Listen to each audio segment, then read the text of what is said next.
Place au parti pris. François, vous restez autour de la table. Nous rejoignent Ruth Elkrief pour la politique et Grégory Phillips pour l'international. Bonsoir Grégory. Abnouche Chelmani sera là demain. Elle avait un petit souci. Voilà, vous l'embrassez, nous l'embrassons. Et c'est vous qui commencez, Ruth, votre parti pris politique. Quel contraste en ce qui s'est passé à Lens, vainqueur de la Coupe de France, deuxième du championnat, immense fête populaire, et au bout du compte, pas une arrestation, pas une dégradation, ou alors de façon très légère et très anecdotique, les leçons du RC Lens, les leçons de ces immenses rassemblements à la Lensoise. Alors, je vous le dis tout de suite, je suis pas une fan de foot qui connaît par cœur les classements, les clubs. Bon, je vais pas faire semblant. Moi, ce que j'aime, c'est l'aspect festif, l'aspect fédérateur des événements sportifs quand il y a un enjeu très important. Et je suis désolée de constater que ça devient de plus en plus difficile de célébrer ces fêtes. La dernière nouvelle, même si le PSG remporte la finale de la Ligue des Champions ce samedi soir, il n'y aura pas de parade sur les Champs-Élysées, contrairement à l'année dernière. Il y aura même un dispositif de sécurité renforcé dès le début de l'après-midi dans la moitié de la capitale. Et la préfecture de Paris s'attend à des violences d'une ampleur inédite pour ce match qui se déroule à Budapest. Mais d'ailleurs, je reviens à ce que vous me disiez, David, parce que c'est ce qui m'a frappé. Regardez ces images. Celles de l'an dernier à Paris, lors de la victoire du PSG en Ligue des Champions justement. Malgré un énorme dispositif de sécurité, après les scènes de liesse, les débordements qui ont éclaté un peu partout dans la capitale, les scènes de pillage, les jets de mortier d'artifice qui se sont répétés, les 5400 policiers qui ont eu recours au canon à eau pour évacuer les supporters. Étaient-ce vraiment des supporters ? Ils étaient descendus jusqu'au périphérique avant même la fin du match. De la même façon, le 6 mai dernier, c'était la demi-finale PSG-Bayern Munich. Les violences avaient entraîné l'interpellation de 130 personnes et 23 policiers blessés. Regardez à présent les images de ce vendredi soir et samedi à Lens, justement, la très belle victoire du Racing Club de Lens pour le premier trophée majeur de leur histoire. Devant 60 000 supporters, c'était la veille au stade de Saint-Denis, la liesse, les fumigènes sang et or, les couleurs du club et les chants. Les corons, bien sûr. Le lendemain, dans la ville, la fête plus, avec une parade de joueurs dans le bus impérial. Et le constat, du coup, des autorités parisiennes est implacable. Il devient trop dangereux de se rassembler à Paris parce que on ne peut pas organiser de parade. Alors, pourquoi ça se passe bien à Lens et pourquoi ça se passe pas bien à Paris ? Si je savais vraiment bien. Mais enfin, c'est vrai qu'il y a des explications habituelles. La psychologie des foules, l'abus d'alcool, les substances, l'organisation par des meneurs de troubles. Mais moi, je pense que ces différences, elles sont dues finalement à ce que nous apprend le RC Lens. C'est un club enraciné dans un terroir, le Nord, avec toute son histoire. Un tout petit budget, un stade mythique, le stade Bollaert, une population soudée autour de son club, peu de risques de débordement. On se connaît presque tous. C'est presque des familles entières qui, depuis des générations, vivent autour du club. Même à 60 000, parce que là, ça fait quand même beaucoup de monde. Exactement. Alors écoutez, quelques Lensois qui étaient fous de joie après la victoire. C'est inoubliable. On va la fêter toute notre vie, celle-là. La ville est en effervescence. C'est l'état d'âme de Lens, là, que vous voyez.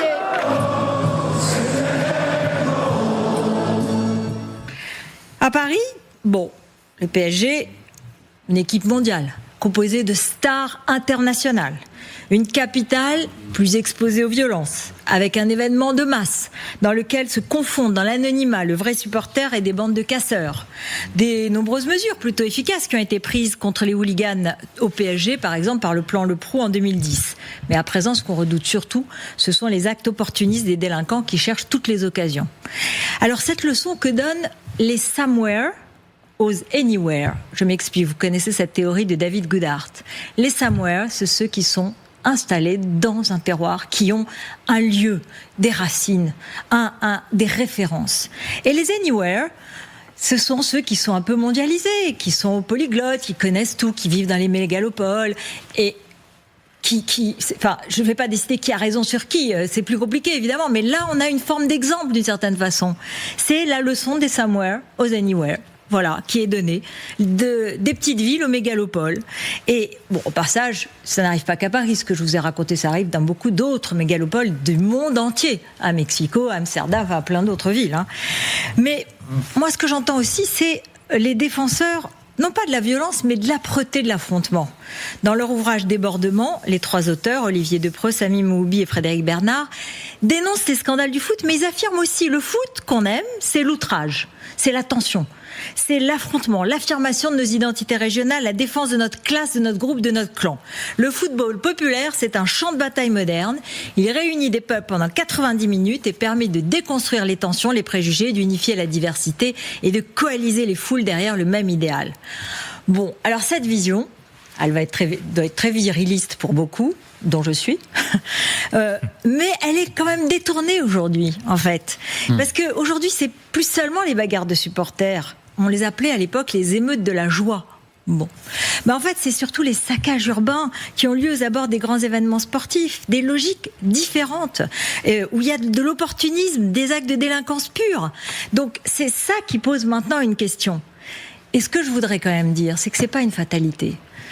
On peut regarder par exemple du côté du rugby, avec la victoire samedi de Bordeaux-Bègles, et c'était pas n'importe quelle victoire en finale du Champions Cup, la foule en délire, les larmes de joie, c'était à Bilbao, mais à Bordeaux, il n'y a pas eu de débordement.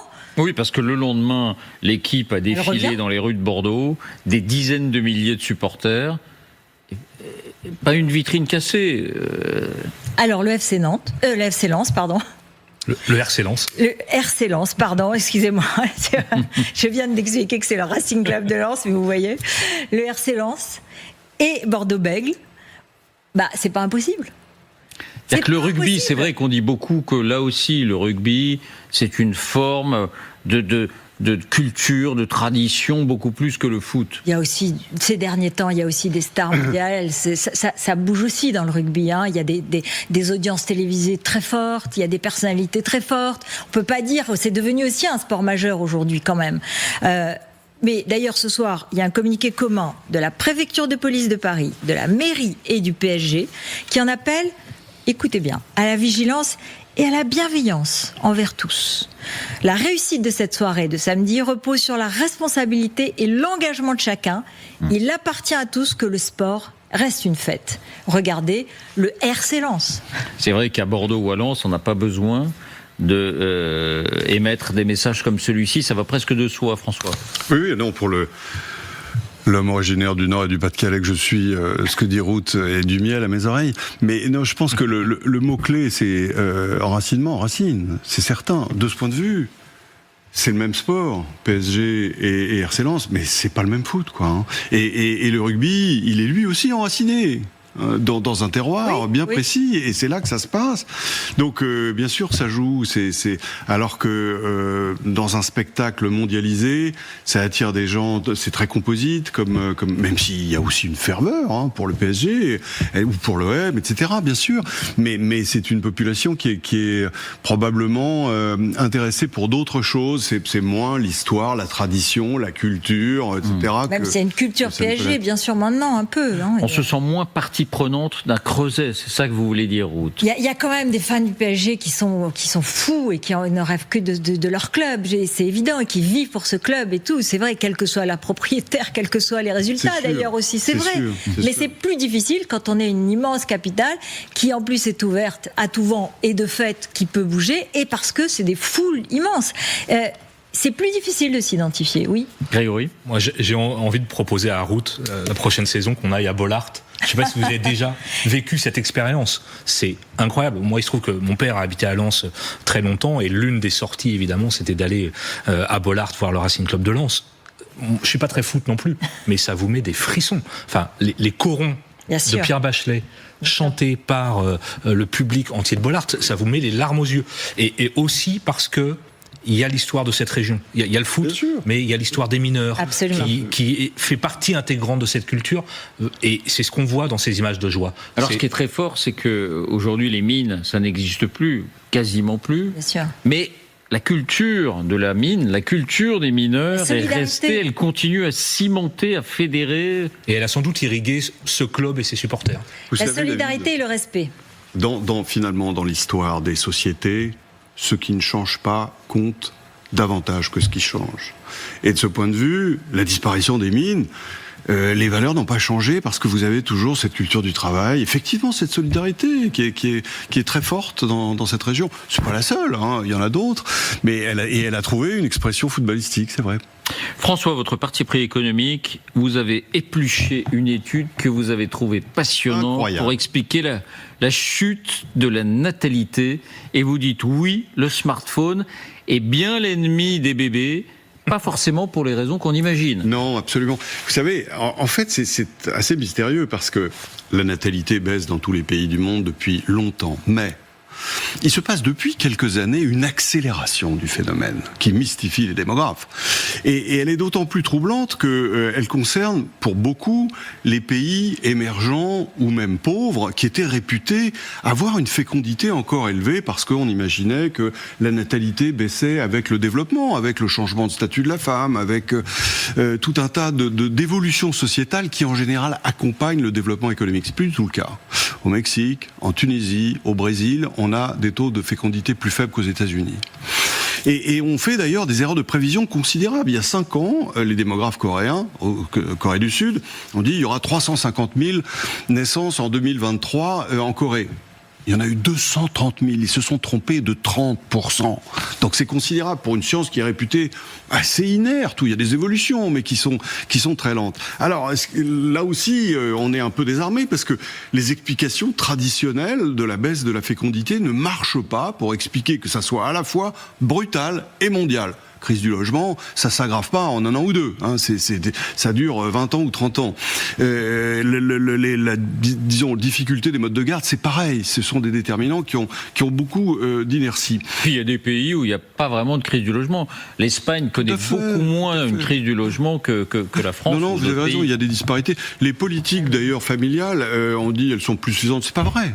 Quand on regarde dans le détail, dans les pays développés, elles sont, si on les rapporte au PIB, 3 fois supérieures au début des années 80, alors que le nombre de bébés a été divisé par 2. Hein, donc ça prouve bien que c'est pas ça. Et c'est là où nos 2 chercheurs de l'université de Cincinnati sont intéressants. Ils ont fait une expérience a priori assez saugrenue. Ils ont comparé l'équipement en réseau 4G au niveau régional aux États-Unis et l'évolution de la natalité. Surprise, les 2 sont corrélés. C'est-à-dire que dès lors que le smartphone est arrivé, 2007, invention, hein, il a été lancé par Apple en 2007, en octobre 2007, et que les réseaux suivent permettant la communication, eh bien, on voit que les berceaux se vident. Le Financial Times a repris l'histoire et s'est dit, mais au fond, est-ce que ça marche dans d'autres pays ? Alors ça demandait un peu de recherche parce que le smartphone n'est pas arrivé à la même date partout.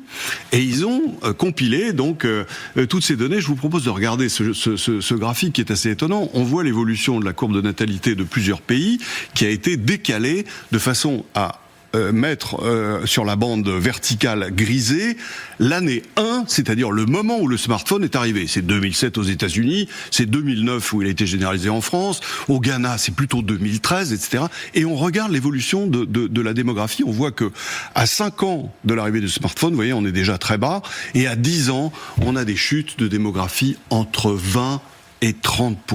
C'est considérable. Pourquoi ? Évidemment, vous le disiez, on se dit, au fond, les gens vont se coucher avec leur smartphone et ils en perdent de la tête, si je puis dire. Pas du tout. En fait, au lieu de... Voilà. Quand même, l'image est troublante. Voilà. Non, mes chers Ruth, il y a bien un lien de causalité, mais il n'est pas celui qu'on imagine. D'abord parce que, en réalité, le smartphone vous donne une forme de socialisation qui vous dispense de la rencontre.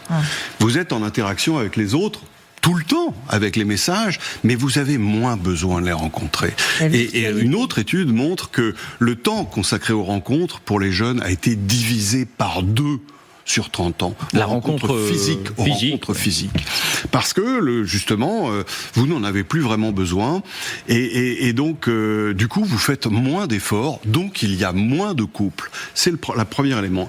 Et il y a une deuxième explication qui est encore plus troublante. C'est que finalement, les réseaux sociaux qui arrivent sur votre smartphone modèlent vos représentations et vos attentes du partenaire de l'autre sexe.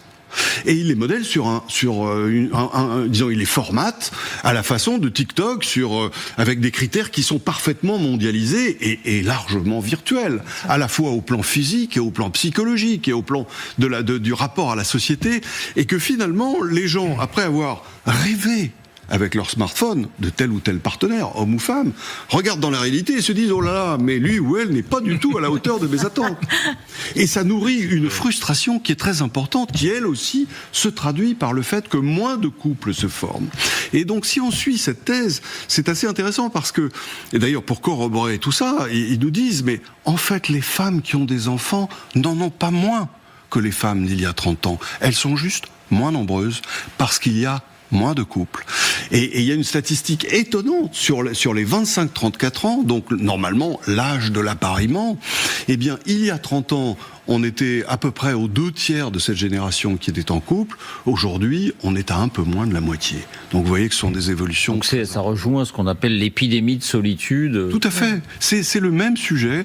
Et finalement, si on suit cette thèse, la baisse de la natalité ne serait qu'une conséquence de la baisse de l'appariement sur Terre, quelles que soient les civilisations. Et alors, c'est même d'ailleurs encore plus troublant parce que finalement, plus la société dans laquelle le smartphone arrive est traditionnelle, notamment quant aux représentations des genres, l'homme, la femme, plus l'impact des réseaux sociaux est important et l'écart entre la réalité et le fantasme s'aggrave et donc la frustration augmente. C'est le conte de fées par les réseaux sociaux, c'est ça ? C'est un petit peu ça, vous avez raison. C'est un peu ce qu'on disait, ce qu'on reprochait au conte de fées. Le prince charmant mené dans les réseaux sociaux. Et du coup, ça reste virtuel. Non, mais c'est passionnant parce que, absolument, comme vous le disiez, on n'arrive pas à trouver des explications. Oui. Il faut élargir le champ de la recherche et cette étude, c'est vrai, le montre.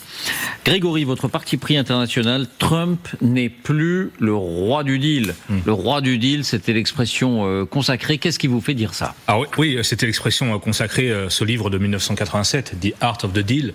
Quand j'étais correspondant à Washington, premier mandat, première saison, si je puis dire, on m'avait dit, lis ce livre, tu comprendras Trump. Ce que j'ai fait comme tous les correspondants à l'époque. Et le Financial Times, encore eux, a eu une bonne idée, c'est de relire The Art of the Deal, mais à la lumière de ce qui se passe en ce moment avec les Iraniens. Regardez ce que titre le FT, l'Iran surpasse Trump dans l'art de la négociation. L'art de la négociation. The Art of the Deal en anglais. Pour ça, ils ont pris une citation extraite du livre de Trump qui écrit: le pire que vous puissiez faire dans une négociation, c'est de paraître désespéré de conclure l'affaire. Cela donne l'impression à l'autre partie que vous avez une opportunité et c'est la fin. Le mieux à faire, c'est de négocier en position de force et l'effet de levier est votre plus grande force. Ça, c'était donc le négociateur Trump en 87. À comparer, par exemple, avec ce qu'il écrit sur son réseau social Truth le 5 avril dernier. Ouvrez ce putain de détroit, bande de fous furieux, sinon vous irez en enfer. Bon, vous voyez un petit peu la différence d'approche du négociateur Trump. Alors, est-ce que Trump a un problème de méthode de négociation, lui qui a érigé ça en style de vie, c'est quasiment la Bible des entrepreneurs américains? Il semble que oui, il semble que l'Iran, depuis 85 ou 86 jours, a la main sur les négociations. Qu'est-ce qui me fait dire ça ? Le choix des négociateurs. On a vu qu'ils ont imprimé le tempo. Islamabad, ce sont eux qui ont provoqué la première réunion. Ils ont la main parce qu'ils ont décidé de la fermeture du détroit d'Ormuz, ce qui exerce une pression absolument folle, et je parle sous le contrôle de François, sur l'économie mondiale. Et puis Trump, de son côté, perd un peu la main sur le plan politique chez lui, avec notamment le prix du gallon, etc. On en a parlé. Alors, est-ce que la République islamique, en sachant négocier, est plus forte aujourd'hui qu'avant le début de la guerre? C'est aussi la thèse qui est développée par nos confrères de Financial Times. Oui, en contrepartie, parce que dans l'accord dont on parle beaucoup depuis quelques jours, il est question d'alléger les sanctions. Vous savez, 100 milliards de dollars, et il est possible que les Iraniens récupèrent peut-être 25 milliards. On verra. Débloquer les avoirs gelés. Débloquer les avoirs gelés. L'Iran s'engage à limiter son programme nucléaire. Ça, vous pourriez me dire, bon bah là, c'est une défaite pour eux. Sauf qu'on voit que, évidemment, c'est pas gagné encore, et que le nucléaire, on en parlera dans 30 ou dans 60 jours. Et puis, il y a cette idée de péage sur le détroit d'Ormuz qu'on a évoqué. Vous avez vu passer l'info aujourd'hui, la nouvelle idée de Téhéran, l'écotaxe. on va taxer le passage des pétroliers. Ce sera une taxe environnementale et on va, pardonnez-moi l'expression, se sucrer sur le dos des armateurs. Rappelons qu'avant le 28 février, le passage des pétroliers, des vraquiers, des méthaniers était évidemment gratuit. Je suis pas le seul à dire ça. Si vous regardez notamment aux États-Unis, vous avez plusieurs voix républicaines qui s'inquiètent du fait que, à cause de cette négociation ratée, l'Iran est plus forte aujourd'hui qu'avant le début de la guerre. Le sénateur Ted Cruz dit que cet accord, tel qu'on nous l'a présenté, serait une erreur désastreuse, car il permettrait à l'Iran d'enrichir l'uranium, de développer ses armes nucléaires et de contrôler le détroit d'Ormuz. Ah, il est républicain. Et il est pourtant républicain. Le sénateur Roger Wicker, qui préside la commission des forces armées au Sénat, l'accord en préparation ne vaut même pas le papier sur lequel il est écrit. Lindsey Graham, lui aussi républicain. Ce serait un désastre si cet accord était conclu, un cauchemar pour Israël. Donc vous voyez un petit peu le tableau. Donc se pose une question pour finir. Est-ce que Trump finalement doit accepter un mauvais accord ? L'accord n'est pas bon, tout le monde le pressent. Est-ce qu'il doit accepter ce mauvais deal ? Souvenez-vous qu'il avait vivement critiqué l'accord sur le nucléaire iranien que Barack Obama avait conclu en 2015. C'est le pire accord de tous les temps. L'Amérique a énormément perdu là-dedans. L'une des pires et des plus unilatérales transactions jamais conclues par les États-Unis. Mais il semble que en ce moment, Trump négocie un accord avec son Art of the Deal, avec son art de la négociation, qui est au mieux à peu près équivalent au JCPOA de 2015, au pire plus mauvais, ce qui est assez étonnant de la part du maître, du roi de la négo, qui a encore dit aujourd'hui qu'il valait mieux un accord excellent que pas d'accord. On verra ce qu'il en est dans les prochains jours. Là, c'est vrai que, comme vous l'avez très bien dit, l'art de négocier, à un moment donné, dépend de la situation dans laquelle on se trouve ou dans laquelle on s'est mis soi-même. Ruth ? Non, si j'osais, je ferais une boutade, mais c'est vrai qu'elle n'est pas appropriée vu le côté dramatique. Mais les Iraniens ont lu The Art of the Deal avant de commencer. Et c'est vrai qu'ils sont redoutables dans leur façon d'aborder le conflit. Parce qu'en réalité, ils se sont préparés beaucoup plus que Trump ne s'y est préparé. Il y a aussi, avant même l'accord, il y a la préparation. Trump est parti la fleur au fusil. Les Iraniens ont préparé depuis des années cette guerre qu'ils ont suscitée et qui, finalement, est arrivée.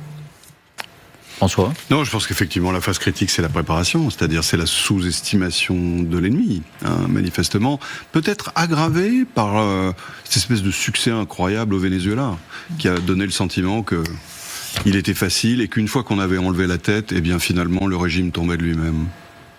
Merci à vous trois pour ces partis pris et merci à vous de nous avoir suivis.